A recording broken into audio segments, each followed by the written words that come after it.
Secondary builds in World of Warship Legends have been a meme for the longest time, but with new buffs and new ships, they're getting more and more powerful.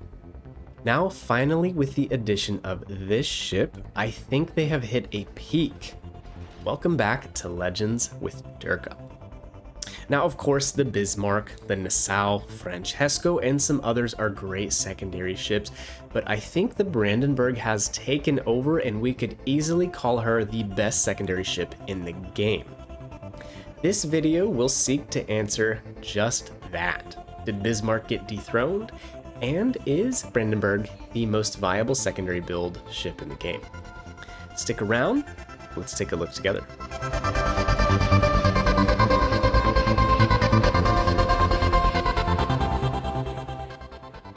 First of all, the setup.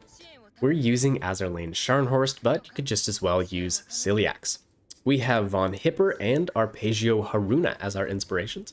Of course, Porcupine and properly Meticulous. The modules are also all about the secondaries, with secondary mods in slot 1 and 4. Okay, let's set the stage for starters. I've been playing this game since launch, and the secondary builds, secondaries in general, were a complete joke when they first came to console. They were horribly inaccurate and quite useless. They have, of course, been buffed a few times, making them more and more viable as the game has gone on, and on top of that, given new inspirations to make them better, as well as consumables. I think they're in a pretty good place right now. But I do have to start my video by pointing that out because it is something that veteran players remember. We remember how bad they were and it being a complete meme to use them and to spec into them. It might have kept some of us from really delving into them more in the, the subsequent months and stuff after the game launched. But I have other reasons why I think secondaries are just okay. We can talk more about those later, but for now, let's get right to the Brandenburg. Now, why do I think Brandenburg might dethrone the Bismarck as king of secondaries? Quantity of secondary guns? Sure. Brandenburg has 2 extra 105s. It also has the longer range of 0.2 of a kilometer. But what really sells it for me and makes the Brandenburg better than the Bismarck at this is quantity of main guns. Bismarck has 8 380mm guns. Brandenburg has 12 305mm guns. So sure, the bigger guns, they pin more armor, they hit harder, yada yada yada. But when it comes to this terrible German accuracy, you're probably not going to notice Brandenburg as much as Bismarck because of the sheer number of shells. It's kind of like the old adage says, if you throw enough crap at the wall, something's going to stick, and I find that to be very, very true for the Biberg. Bismarck, bow in, you only have 4 guns, and if you get a couple bad RNG rolls, it can really hurt, and ships can stay alive a lot longer than they should have been allowed to, and the same for a broadside with only 8 shells flying out there. The Brandenburg, just by having more shells though, the damage isn't that much less than Bismarck's, and you're going to have a greater chance of hitting your target. I have found here in recent gameplay, when throwing those 12 shells out there, I seem to be getting pretty decent results, despite not having aiming systems, Cunningham, or anything else to buff the accuracy. Of course, this is where Scharnhorst is better than Cilliax because her base trait is going to cut dispersion by about 4%. But overall, just that pure volume of shells, the better DPM, Brandenburg is pretty formidable. Now Bismarck is still great in its own way. It's tankier by about 10,000 HP, better heals, more powerful guns, and it has that awesome sonar that helps a lot with brawling, up-close situations, staying alive, etc. Brandenburg, again though, when it comes to secondaries and what is synonymous with secondaries, that is up-close brawling, Brandenburg wins with its maneuverability. She's faster, has a smaller turn circle, and a shorter rudder shift. So in these close-in situations, it can make a big difference with what you can get away with. Finally, the last reason I think Brandenburg dethrones Bismarck is torpedoes. Just like Odin and Tirpitz, with 4 torpedoes on each side, it just offers a little insurance in up-close fighting. You have one more thing in your arsenal, If your secondaries aren't chewing them up fast enough, and your main guns are missing, then if you're within 6 kilometers, you have 4 torpedoes on each side. That can often seal the deal. Now, all of that being said, I still would lean more towards a hybrid setup. Going full secondaries, you're giving up an awful lot of accuracy, giving up main gun reload speed by not having main battery mod 3.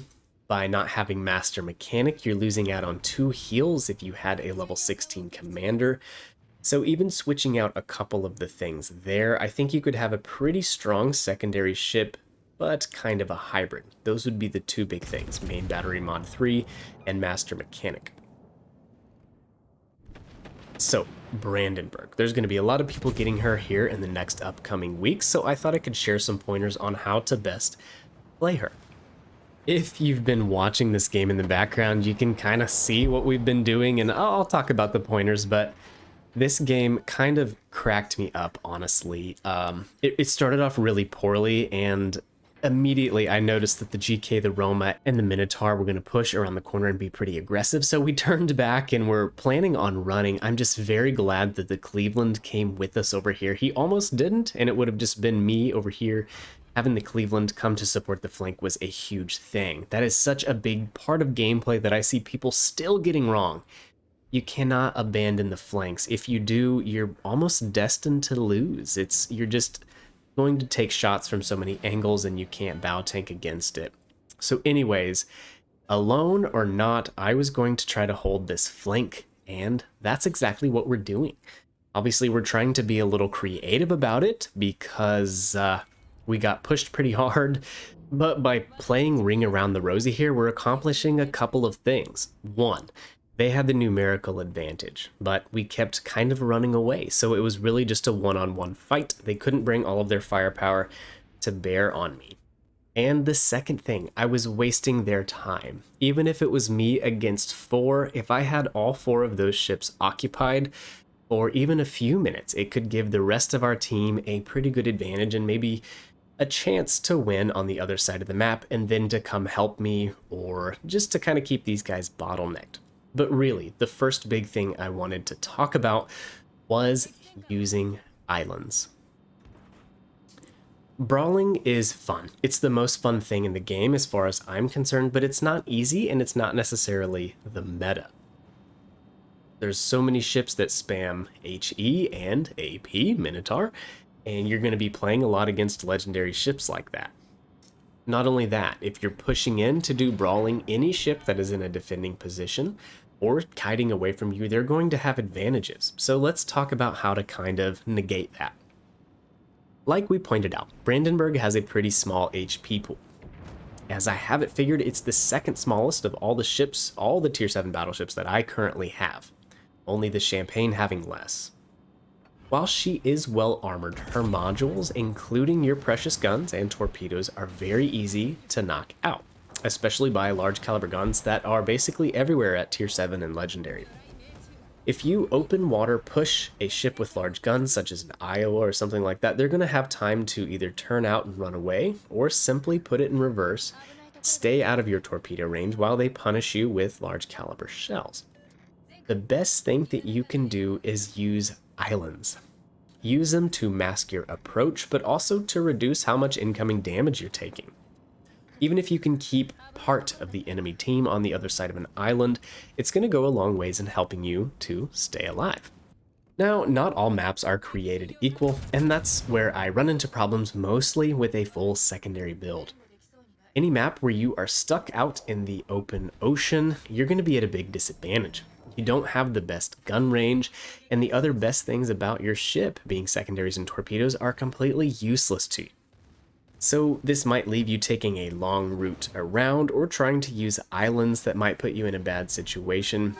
Again, it's just luck of the draw on the map you get and how successful you can be in this ship. Crash Zone is the perfect case in point. The difference between spawning on A and C in Brandenburg is huge. Usually on C side, you can see that you're either going to have to come to the middle towards B, where you can easily get outflanked and pushed, or you're going to have to take the small island chain all the way kind of around, and it's on the edge of the map, and usually I don't like playing from situations like this, especially in a battleship. It kind of takes you out of the fight for a bit. Spawning on this side though, playing from the middle of A cap, kind of like we're doing here, is perfect for Brandenburg. You still have escape routes, you can get away, but you can easily access B. And that brings me to the next part of ships like this. And this would really go for Scharnhorst, Gneisenau, Tirpitz, Odin, and definitely Brandenburg, and that's knowing when to push. And this is a big question I think that I get a lot about battleships, and I still get it wrong often enough. Really, the biggest part about it here is I know that we have an advantage, and I know the ships that I'm pushing in the middle of the map here, there's no way that they can kill me basically before I do a lot of damage to them or kill them. And some of that's just feel. You know, having played the game for a long time, you can kind of know what you're up against and who you can bully and what you can get away with. Now, the other big thing, the reason that I'm really confident in pushing out here to B, is look at the top. All 3 enemy destroyers have already been sunk. None of the 3 ships that I'm pushing currently have torpedoes. So again, it goes back to experience, knowing the enemy ships you're facing. JB, KGV, and then the Belfast. We're in a perfect position to bully all of them. Angling is going to be a big part of this. Brandenburg's guns are kind of squishy and easy to knock out. So if you can kind of bait enemy battleships such as the Jean Bart, almost give them enough of a broadside to where they want to shoot at your armor belt, then you can ricochet the shells. But if you go bow in, a lot of enemies are just going to shoot your front guns and knock them out.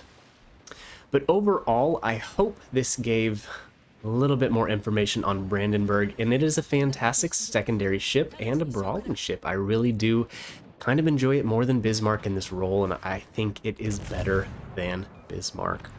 Also, I hope the pointers help you guys when you finally get Brandenburg and you can take her out and enjoy her and have some successful games. Speaking of successful games, both of these games were great fun and they turned out well, but I would say they are in the minority of games I played, and perhaps it's a me issue. Maybe I need to get good, get a better feel for Brandenburg. Sure, I can see that. But I do find the full secondary build ship to be more situational, and most of you know how I feel about that. I like a good utility ship that's good in every situation, good at carrying, blah, blah, blah. Anyways, I hope you guys enjoyed the video. Be sure to smash that thumbs up button for me and subscribe for future videos. All right, catch you in the next one. See ya.